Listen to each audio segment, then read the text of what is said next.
లోపలి సౌదంబులోన వర్తింపంగన్ తేవచునే నిన్ను తెతునే నిన్ కమలి వరలన్ కల బంధువులను చంపిగాని తేరాదని కమల నయన భావించితేని నుపాయంబు చెప్పెదనాలింపుము కులదేవయాత్రం చేసిన గణంబు వెలువడి నగజాతకును మొరక్కన్ పెండికి మునుపుడన్ పెండికూతు నిలమి మామారు పంపుదురేనట్లు పురము వెలువడి ఏతంటి భూతనాధుపతికి మృకంగ నీవు నా సమయమందు వచ్చి కొనిపొమ్ము నన్ను నవార్య చరిత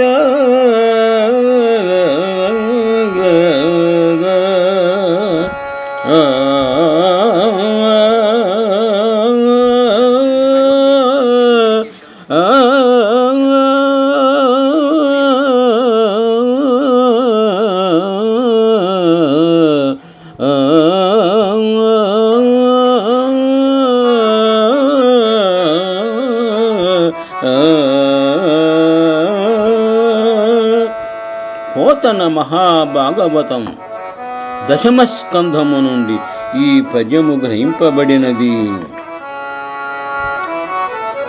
రుక్మిణీదేవి పరిణయ నిమిత్తము వివాహ శుభవార్తను శ్రీకృష్ణునకు తెలియపరచుటకు అగ్నిజ్యోతనుడను రాయభారిని శ్రీకృష్ణుని కడకు పంపెను.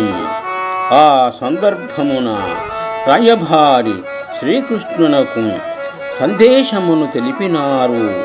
ఆ సందర్భమున శ్రీకృష్ణుడు ఈ విధముగా తెలిపినను దానికి సమాధానముగా ఆమె చెప్పిన ఉపాయమును గమనించవలయను.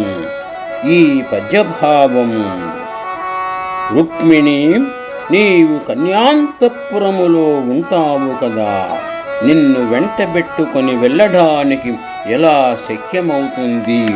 అందుండి నిన్ను నేను తీసుకుని వెళ్ళవలనంటే అంతఃపుర రక్షకులను అచ్చటనుండుని బంధుజనాలను చంపవలసి వస్తుంది కదా అని యోచించడి పక్షమున, ఓ నీరజాక్ష, ఈ రపసతో నిమిత్తము లేని ఒకని చక్కని ఉపాయము కలదు, మనవి చేస్తాను విను.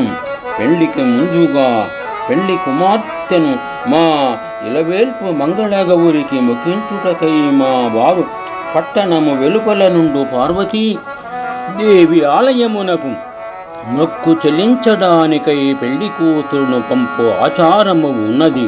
నేను నగరి నుండి బయలుదేరి వచ్చిన సమయము చూసి ఆ తరుణములో నన్ను నిరాటంకంగా నీ వెంట తోడ్కొని పో అని అడ్డగింపరాని నడవడికలవాడవు అని ఈ విధముగా రుక్మిణీదేవి తరుణోపాయముగా తన పరిణయమునకు ఆటంకము లేకుండా తగిన సూచన చేసినది. ఈ విషయమును వచ్చిన రాయభారి సవివరముగా వివరించినారు. శుభం.